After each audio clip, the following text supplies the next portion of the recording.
What if you could celebrate culture, history, and music all at the same time and do it in a way your kids will actually love?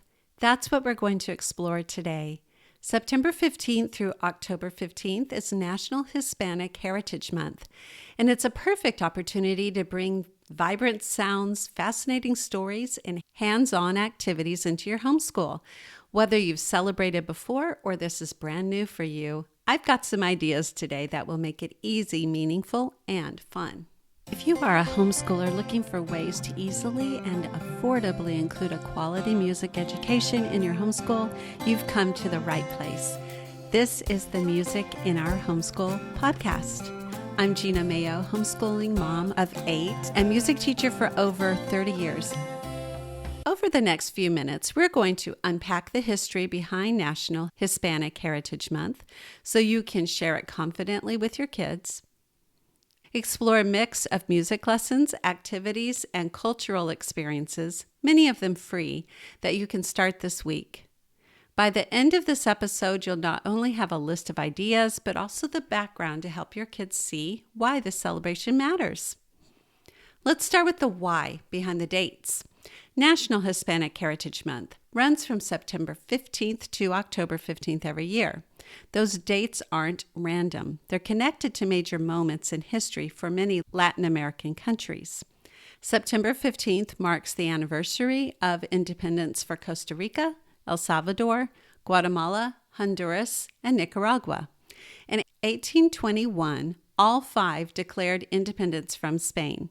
The very next day, September 16th, is Mexico's Independence Day, and then Chile celebrates on September 18th.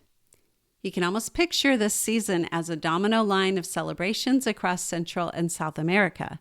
If you map it out with your kids, you'll see how those anniversaries line up in mid-September. That's why the United States chose this date to kick off the celebration. It honors multiple countries at once.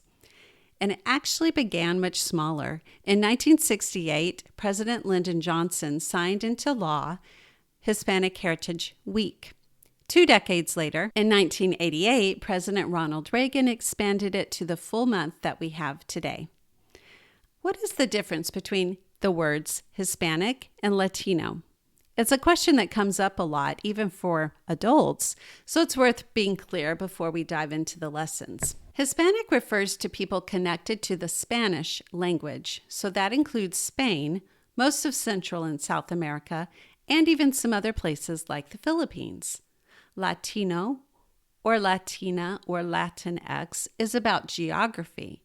It refers to people from Latin America, and that includes Brazil, where the language spoken is Portuguese, not Spanish. So here's how you could explain it to your kids. Someone from Spain is Hispanic, but not Latino. Someone from Brazil is Latino, but not Hispanic. Someone from Mexico is both Hispanic and Latino. For our purposes today, however, we're going to celebrate music from both Hispanic and Latin American traditions because both have influenced U.S. culture in incredible ways, from the mariachi bands to tango, from Spanish guitar to the Brazilian samba. Why music? Well, music is one of the easiest and most enjoyable ways to connect with a culture. It's a living history. You hear the rhythms that came from a certain place and the instruments shaped by certain people, the melodies that were brought from one place to another and transformed over the centuries. Your kids learn a song in Spanish or dance to a Brazilian folk tune. They're not just hearing notes, they're stepping into someone else's story, and that's powerful. We're going to walk through a set of ideas you can use this month. You don't need to do them all, of course. There's a lot to choose from. Just pick 1 or 2 that fit your time and interest.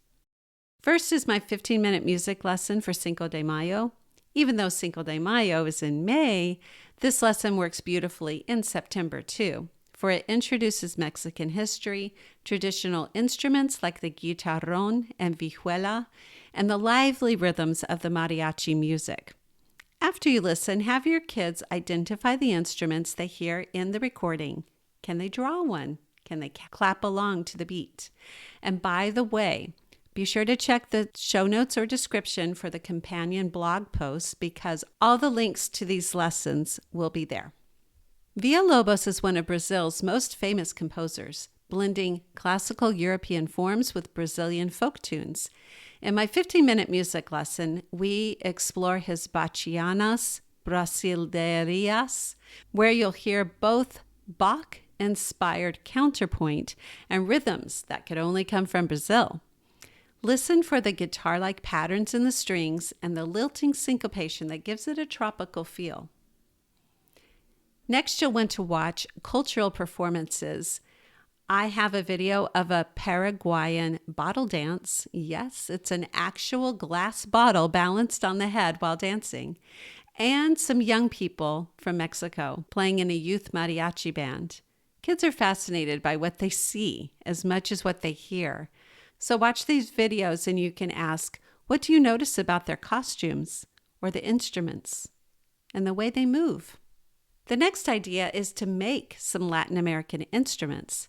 Maracas are really easy. Just put some dried beans inside a plastic egg and seal it with tape. Use plastic spoons for the handle. Or you could try making a simple box guitar from a shoebox and some rubber bands. Kids connect more deeply to music when they create instruments themselves, even these simple ones. Part of my Music of Christmas course has some lessons from Christmas traditions from different places around the world. You can explore the lesson about the Las Posadas songs, the tradition of processions, and the role of music in community celebrations. So light some candles, dim the lights, and walk around the room singing a Las Posadas refrain. It's a beautiful sensory experience.